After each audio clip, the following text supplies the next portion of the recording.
everyone. This is Advocate Priyanka, and today we are going to do a very important topic of human rights, जो कि related to human rights तो है, but women के जितने subjects हैं, laws related to women, जितने भी subjects हैं, उन सब में common topic आपको देखने को मिलेगा.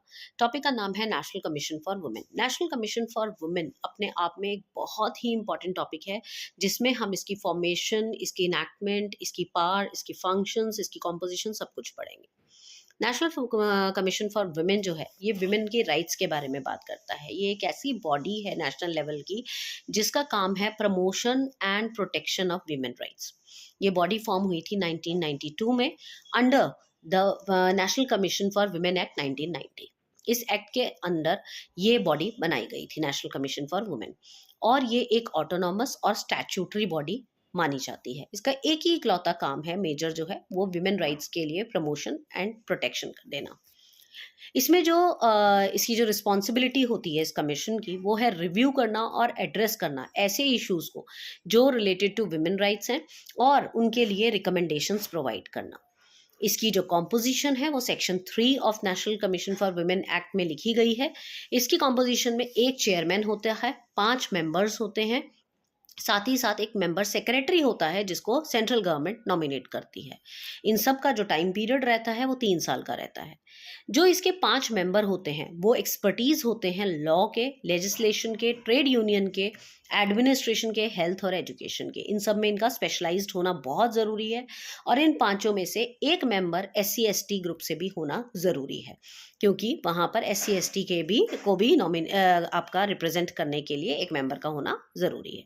जो इसके मेंबर सेक्रेटरी हैं वो बताते हैं कि उनका जो एक्सपर्टीज़ है वो मैनेजमेंट, ऑर्गेनाइजेशन मैनेजमेंट या सोशल मूवमेंट में उनका एक्सपर्टीज़ होना काफ़ी ज़्यादा इंपॉर्टेंट माना जाता है.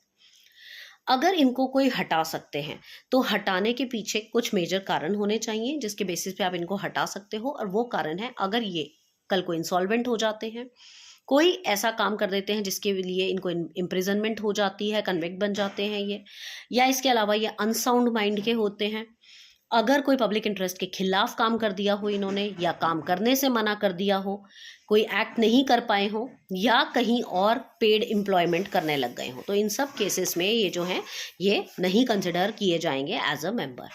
अगर हम इनके फंक्शंस की बात करें तो सेक्शन 10 जो है इनके फंक्शंस की बात करता है, जिसमें सबसे पहला जो फंक्शन है वो है इन्वेस्टिगेट करना और एग्जामिन करना ऐसे सारे मैटर्स जो वुमेन के राइट से रिलेटेड है. दूसरा, एनुअल रिपोर्ट्स तैयार करके सेंट्रल गवर्नमेंट को पेश करना, उन रिपोर्ट्स पे रिकमेंडेशंस देना, अपनी केसेस उठाना जहां पर भी वुमेन के राइट्स वायलेट किए जा रहे हैं उन केसेस को उठाना और उन पे काम करना, रिव्यू करना कॉन्स्टिट्यूशन के मैटर्स को जो भी वुमेन के राइट्स को अफेक्ट करते हैं, कंप्लेंट्स को देखना, जो भी वुमेन राइट्स के खिलाफ कोई भी कंप्लेंट्स आती हैं उन कंप्लेंट्स को देखना, रिसर्च करना, जो भी प्रमोशनल या एजुकेशनल रिसर्च हो उनको प्रमोट करना.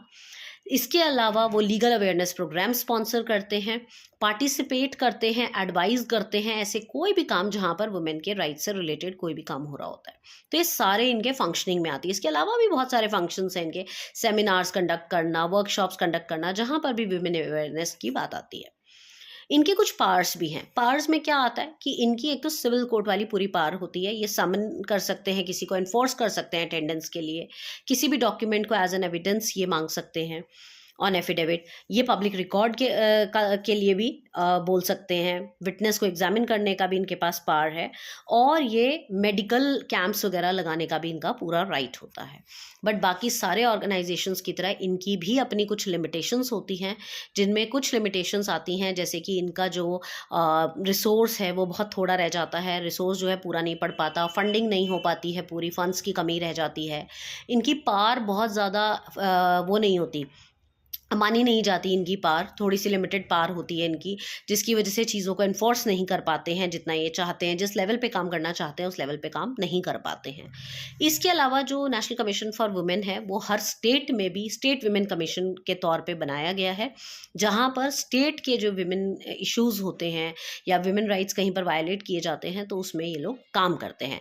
तो ये सारा का सारा जो है नेशनल कमीशन फॉर वुमेन का पार्ट है. ये एक बहुत ही स्ट्रॉन्ग बॉडी है जिसमें बहुत अच्छा काम किया जा रहा है. और इसका जो नेशनल कमीशन ऑफ वुमेन का जो हेडक्वार्टर है वो दिल्ली में है, जहाँ पर पूरे कंट्री का जो वो है नेटवर्किंग है वो काम करता है। स्टेट वाइज अलग अलग बनाए हुए हैं और ये नेशनल लेवल पे काम करता है। It's a very important topic for your exam, so study it well.